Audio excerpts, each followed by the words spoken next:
All right, story of a project, put it together, take it apart, do that 10 times, wash, rinse, repeat, and then you're very close or getting closer to putting it together. So it's together, but there's a lot of steps that we did to get here.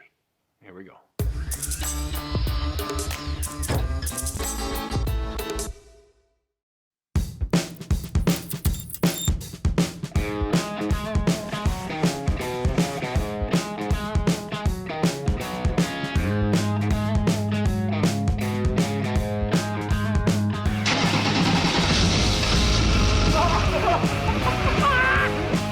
Because it's not super structurally sound, I'll grab some steel and we'll bend up some floor patches for the front, finish up the firewall. We're gonna make the mounts for the exhaust and the cab mounts so that the cabs are in place, so we can set the cab in place for the last time. And what that allows me to do, slide it back and forth so I can find my cab mount.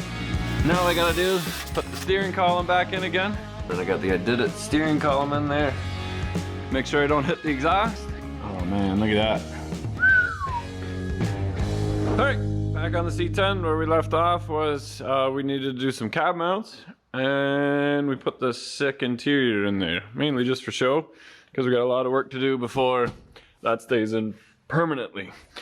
What we need to do is make the mount for the steering and the brakes, and figure out where my Hydroboost is gonna go in relation to where it fits because of the exhaust. And because we shortened the firewall, I had to shorten this bracket. So what I did was I cut out about a 1/2 inch on this bracket and able to slide that back. This bolts to this bracket, and then the steering goes through there, which is a good kind of starting point for the Ididit steering wheel. So once we get this mounted and run our steering, then I can make sure that the steering shaft still ends up beside the exhaust and underneath the manifold and hits my nice Borgeson steering box. So I'm gonna tack those together. I'm gonna put that all in place, starting with that bracket. Then we'll weld that bracket back together again, drill a hole, put the steering column through, mount my throttle pedal so we can run it.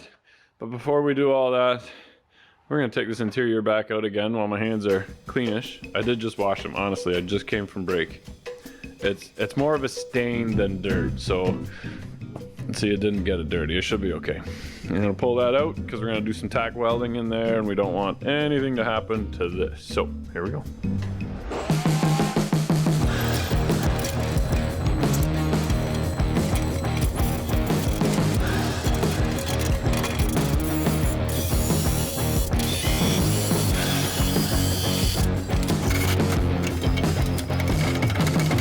All right, so I got the bracket in there and only tacked. I got the seam right there, nice and tight, and then I got the Ididit steering column in there. Man, does that look out of place, but it won't. It won't for very long. I'm gonna clean it. How does it get greasy laying on a shelf? Weird. But what I do notice is that I punched out my firewall a little bit. So we'll measure that and then cut that amount off, and then we'll be golden. Here we go. Okay, so we got our hole here for the steering. We got our bracket to hold it there in place. Now the problem is I got a big exhaust pipe in the way there, and my steering just goes down below. It's on a nice steep angle, goes below that header, and then the steering shaft goes over to the box, so I'm good there. I might have to heat up the exhaust a little bit, just the tip is touching, and warm it up with a torch and just C-clamp it in. Just give me a little bit, but I won't do that until I got the mounts in place. Now those holes right there, the 4 there, they hold the master, but I need to move the master over to here somewhere. So what I did was, these are the brackets that hold in my fender. I re-drilled the holes. I'm gonna bolt them up in place here. And then I'm gonna make a bracket that connects this one to that one with a nice steel plate there. I'll tack weld that in place around the outside, and then drill a hole straight through that for the Hydroboost. And the Hydroboost will sit as high as I possibly can and as close to the exhaust as I possibly can, so it doesn't interfere with any tires. But again, this is the suspension drop, so this will sit kind of right there like it was meant to. That's really heavy, but I think I'm going to get a new 2.5-inch hole saw and in town in the morning so I can cut this. Here we go.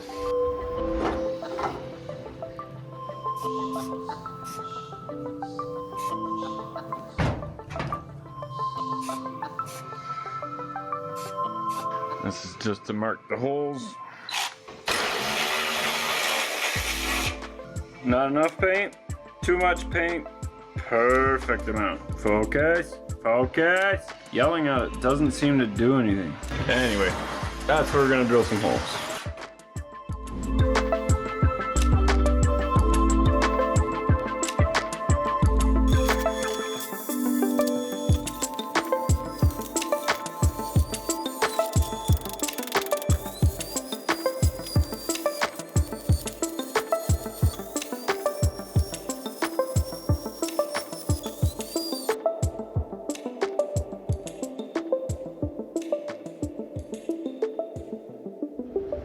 Okay, so I got the bracket mounted or bolted to the top, so this is nice and secure.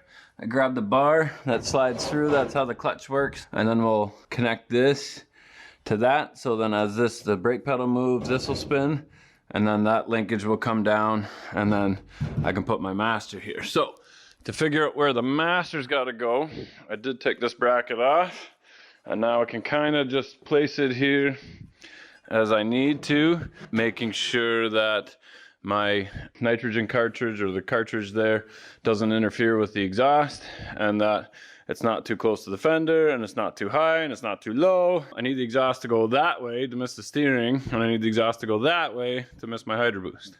So many problems. Imagine if the engine was centered in here. I have so many issues, but we're gonna figure it out. We'll probably knock these other studs out, and then I can put my plate where I want it, drill the hole, take some measurements where the Hydroboost is gonna go. And this, again, is as low as the cab is gonna go. More than likely, it's gonna lift up a little bit. And as soon as I go up, I go away from the exhaust. So, here we go.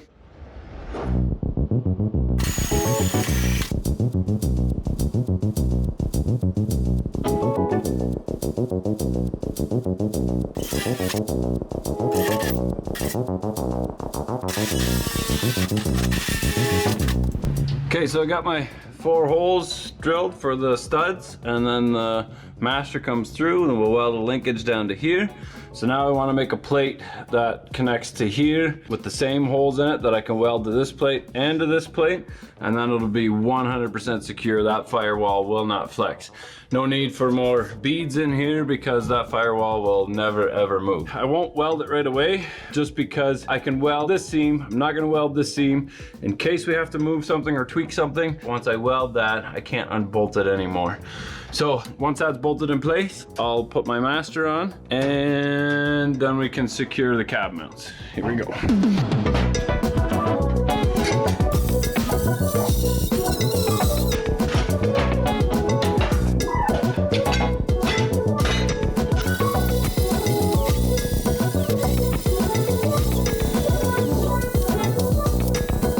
So there is the Hydroboost. This goes through the firewall, this goes on the inside of the firewall, like that. And then this gets welded to the steering column, and that gets welded to the corner that supports the fender. So that should be nice and strong. That will all work together, so this will actually help strengthen everything. Ties everything together, super nice. We'll splash some paint on that. I think that's the last time that that is going to have to come apart. Other than these studs, I knocked the studs out a couple times. So, here we go.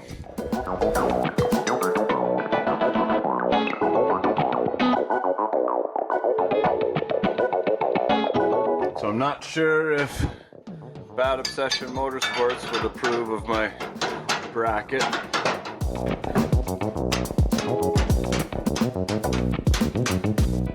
Fits if you use a hammer. Weld that, weld that. Perfect. Okay, now it looks like it's leaning down, and it is. That's why we're gonna weld that solid, so that stiffens up that firewall. And of course the firewall is only tacked in with a couple set screws, but the main reason it's leaning forward is because my little single piece of steel inner rocker is not able to support the entire cab. So, before we add too much weight, let us remove the cab and weld our cab mounts in. That's a big job, but here we go. All right, so I really do regret welding those cab mounts on, because I think the only logical way to do this is to put the cab mount together on this piece. Basically drill the holes and put the cab mounts in there, and then basically put the cab where I want it with the hoist, and then weld the cab mount to the frame and then to the bottom of the floor. I'm going to mark it where it's roughly going to be, but this has to be cut back regardless, this frame, and then we'll carry that around and go up and over on the other side of the exhaust there. So it's just that bead on the very top that's the biggest problem, but I did it on purpose. I can still get my grinder there. So here we go.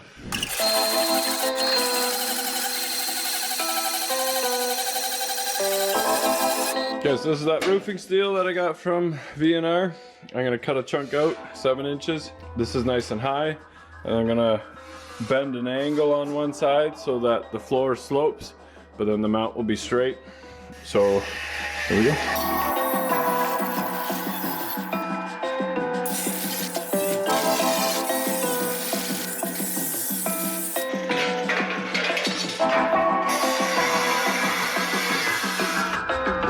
Okay, so what I've done is, this is the roof, that's how I bent it on the brake, and then that's gonna go in there like that. I'll weld that to that frame. I'll drill a hole right here for the mount to go through, and then build a cage for the nut so I can slide it back and forth, and that'll give me my distance. But I'll drop it back on and get it close anyway after I take the exhaust off.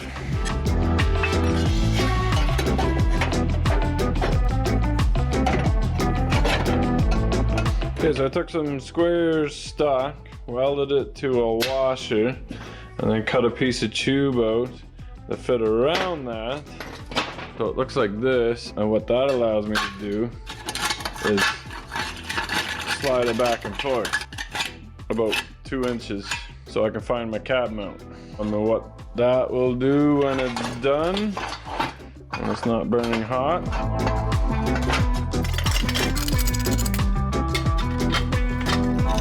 There's my cab mount, something like that. I can move it wherever I want. I can move my cab back and forth.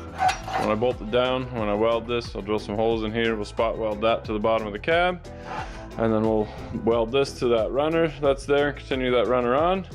And then the front cab mounts are done. Well, when we gotta build this out over top, and then that will end up at the inner rocker.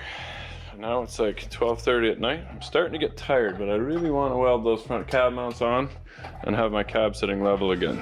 Here we go.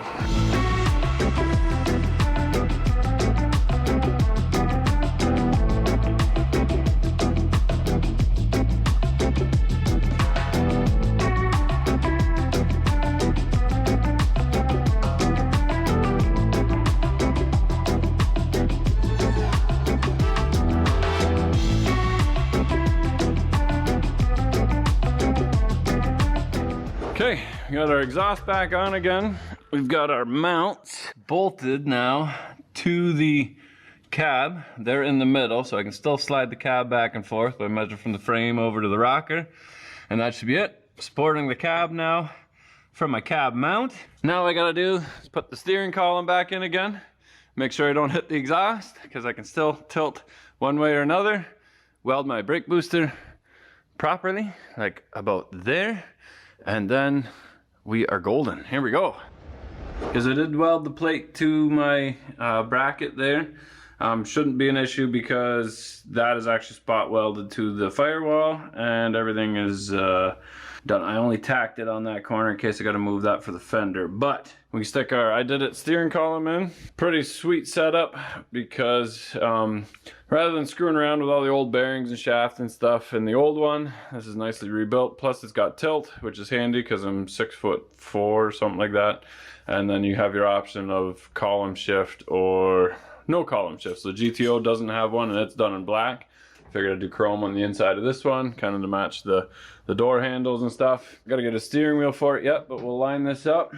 hopefully miss my exhaust there. And then we can take the tape off eventually. But we also went with the Borgeson collapsible steering column. If we do get into an accident, this isn't gonna impale me. So here we go.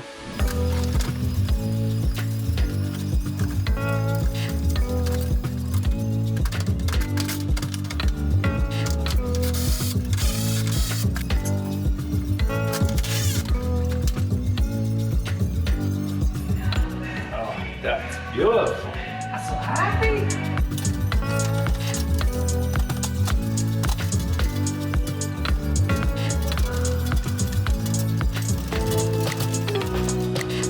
Would you look at that? It's not even touching. Look, you can see some light in between. See the light? Okay, maybe it's touching a little bit. No, it's not touching. See? It really isn't touching, but oh man, look at that. Dirty windshield. So we'll notch this pipe just a little bit. Actually, I might take another piece of the header and then just cut that in there and get Vince to weld that in. But that will be after everything is welded solid. I'm okay with it there, so I can tack my cab mounts to the frame. And then I think I'm going to finish my transmission tunnel, close it off inside here, paint the inside, give that a chance to dry. While that's drying, I can finish the cab mounts to the rockers, so that's complete, and then put my outer rocker back on again, paint the inside of that rocker. Holy crap, it's actually coming together. Look at that steering wheel. Looks a lot like the GTOs. I still gotta get a steering wheel for it, because that is the GTOs. Hughie's gonna be upset, because he said, be careful with that steering wheel, it's really nice. So put the seat back in again later, make sure that that's the right size. I think the tilt is straight, so I can go up a hair yet, but that should be pretty good. There's still quite a bit of space. Here we go. All right, so you might be wondering, well, the first clip had the truck looking together, and so is this clip. Well, that's because we had to kind of put the truck together for a video that Summit asked us to do for them, Summit Racing. And in doing so, I didn't videotape a whole lot of that because things are out of order and I have to take a lot of those things apart again. But we do have a lot better placement of where stuff is going, like the steering wheel, transmission tunnel, things like that. The front cab mounts are done. We got to do the back ones yet, so we'll do that one in the next video. And then we're on to drive shafts and brakes because we got our Hydroboost hooked up. We might actually be able to move this thing under its own power. So stick around for that. Lots of good stuff coming up. Remember, if you're not filthy, you're not rich. So get out there, work on your stuff, and get the satisfaction of sitting in a ride, imagining it, going down the road. There's not a whole lot better feeling than that. Here we go.